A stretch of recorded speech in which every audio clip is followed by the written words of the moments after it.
Welcome to another edition of Kaleidoscope on Channels Television. I'm Anne Nwawadu. On the program today, the CEO of GTEx Home, Stephen Akintayo, speaks to us about the real estate social investments.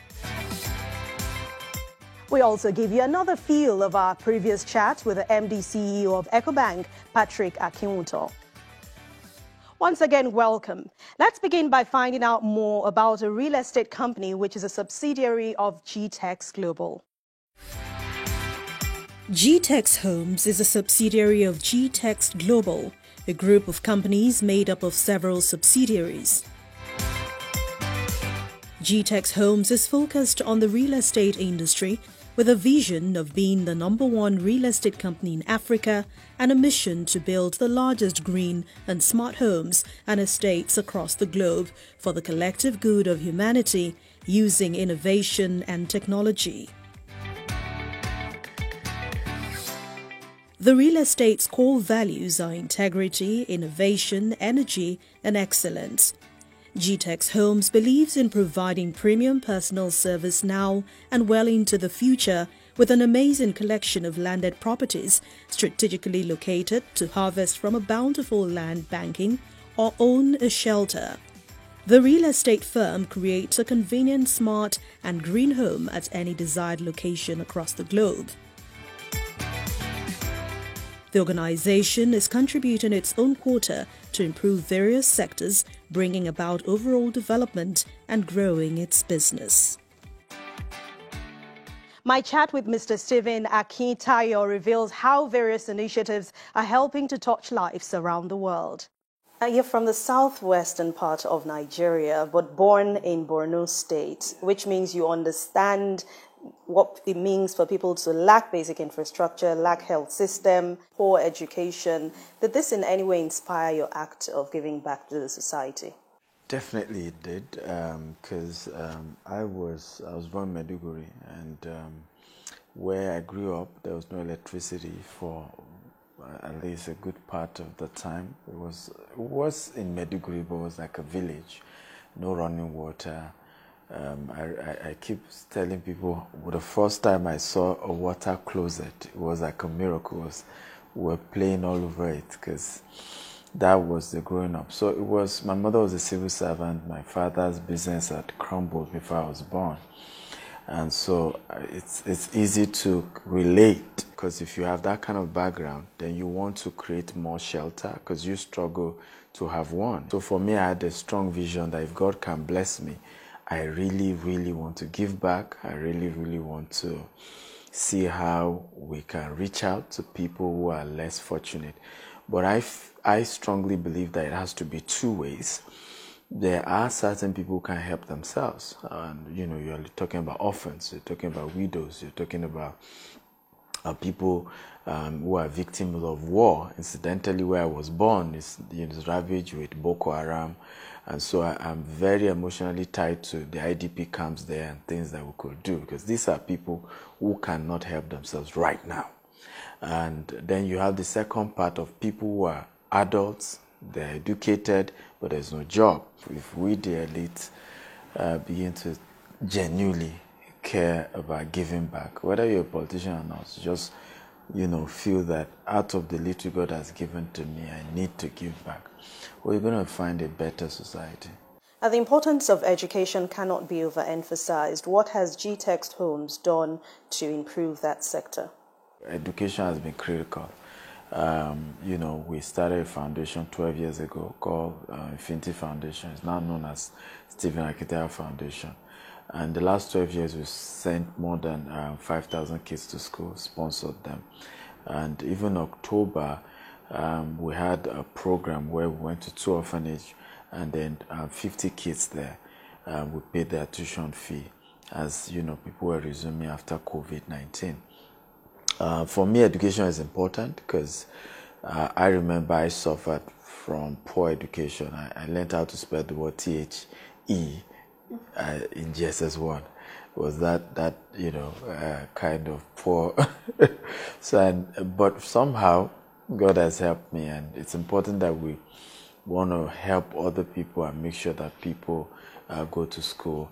GT Homes has been able to help in reducing the challenges in the health system in Nigeria. Share with us some of those things that you have done.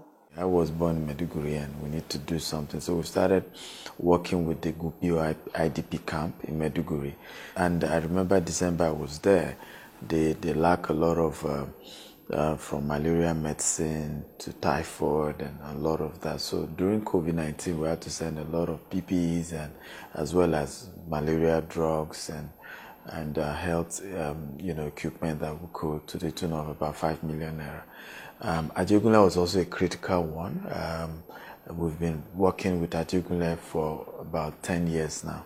So about 200 families we had to provide food during the COVID-19, and it was really a very emotional experience because there was this 70-something-year-old man who was in tears. I said, this is the first time somebody will give him something that, what that, and he just can't understand why, It was very touching. And there's no economy in the world that won't need small and medium-scale enterprises to develop. How important is building entrepreneurs to you? Very, very important. For us this year, for example, we had invested over 7 million in small grants, 500,000, some people, some 300,000, just to support their business, because COVID-19 is really affected more of small businesses, even more than big businesses. Every year we do a lot of seminars and conferences around skill acquisition, digital jobs. In fact, you'll be glad to know that I'm probably the first to come up with what we call a Wealth University, which is an online e-learning platform. On that platform, you can learn basic skills like web design, graphics, and immediately taught how to get a job, using freelancing. On that portal, you immediately taught, the concept about savings, investment, the culture of building wealth. And so, of course, you get certificate like any other one, but this one you don't need a job because you are immediately taught how to use what you've learned to immediately, employ yourself. We have over 1,000 video courses, and different certification on it. Yeah, it took us 6 years to build that. We're excited about what we've done. We've trained at least in either vocational skills or subject of wealth creation over 100,000 kids, youths across the world. And I think if government is serious about changing, curbing unemployment, providing jobs, you need to invest with the SMEs. And the banks and the government need to take that serious. All right, so share with us some of those initiatives that have helped put smiles on people's faces. Yeah, I mean, quite a lot. There are some that we've done with our customers. There was a time where we had to tell some of our customers who have aged parents. It was Val this year, I think. I think it was this year. And so we sent some of their parents to honeymoon or something. Aged. I'm talking about people in their 60s, 70s, and it was really a very humbling experience when you see some of them almost in tears, like, I've never traveled out of this country, and this company decided to, send me and my wife, and it's been an amazing one. We also, oftentimes during festive season, randomly go to different filling stations, and people come, and they expect to pay, and we say, no, it's free. And last December, the man was a taxi driver. He was in tears, like, nobody has ever paid for fuel. We hardly find us invest in generally just being, doing a lot of community service, generally just doing project that is helping people in the society. And you see that in the Western world. You see children selling cookies to raise money for one community project. It's our country. We should keep it. We should make it work. And I hope that with programs like this, we begin to create that culture and mindset in people. Now, as a property investment expert, how important is bridging the housing deficit in the country? I think that second to food is house, is shelter. And COVID-19 has brought that to fall. I mean, when you look at how the conversation on COVID-19 is social distancing, having space, it's important that we solve that, particularly in Lagos State. The housing deficit, different figures, where you're looking at up to 4 million. Over 30,000 people move to Lagos every day. Where are they going to stay? Affordability is an issue, but I've always argued that it's not the job of developers to make housing affordable, because they are in business to make profit. Until we bring the conversation of housing to the commercial banks and not just left with the mortgage banks. On average, I can walk up to my bank and say I'm about to buy a property with GTEx and I only have 5%. The bank should be able to pay GTEx the remaining 95%, and the customer gets his key. And there's a particular project that is of interest, to anyone who hears it, that GTEx Homes does. It's the Green Smart Home, or the Green Homes. Tell us what this is about. Yeah, so one of the things we realize is that Africa is not talking about green homes yet. We're not talking about sustainable homes and renewable energy. But we want to take that market and be the champion and the leaders there. We have a lot of smart homes already being built in Nigeria, but not too many green homes. So we decided to merge the two. So by that, it means that with your phone or with a tab, you can close your door, open your door, put on your TV, air condition, monitor your home. You may not even be at home. You can talk to your kids. We're talking about recycling. You're talking about solar power, biogas energy, and for us is also plants and playing with a lot of plants everywhere. And one of the beauty of green homes is that it consumes less energy, and you live healthier. A lot of research has shown that societies that think about green and sustainable climate change are going to live longer. So we want Nigerians to live longer. We want our customers to live longer. So we are pioneering that, and our vision is to build 25,000 housing units. 1 bedroom, 2 bedroom, 3 bedroom, 4 bedroom. From 4 and 5 bedroom, they are duplex. And every of our estate has their own farm.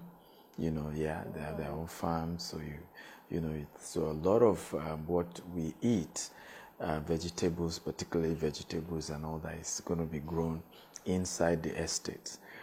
So that way, it's just a fantastic project. We can't be telling everything. So which means if you're growing your farms at home, it's also adding to agriculture. Yes, absolutely. In fact, one of our estate's concept is a farm estate. That's more like a country home. Oh, wow. So you have your house and then you have your acres of farmland. Going forward, what are the plans for GTEx Homes, talking about improving your business and improving the lives of those around you? Amazing. One of the projects we decided to adopt, though we're still waiting for the state's, emergency for Borno State. So we've written to them. We want to build blocks of classrooms in the Gubio IDP camp. You need to visit there. It's a community that is supposed to house maybe 3,000 people, but the figures right now is about 35,000 people in that IDP camp in Maiduguri.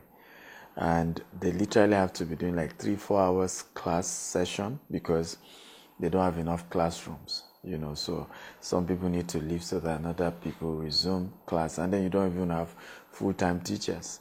Everybody there is a volunteer, so we're trying to build some block of our classroom. We're also going to be in January laying foundation for an orphanage home that we're building, for orphans, also in Lagos actually. And so there's a lot, that we're looking at, and we hope that to sell more, because ultimately, the more we are able to make profit, the more we can give back. We have more for you when we return. Please stay with us.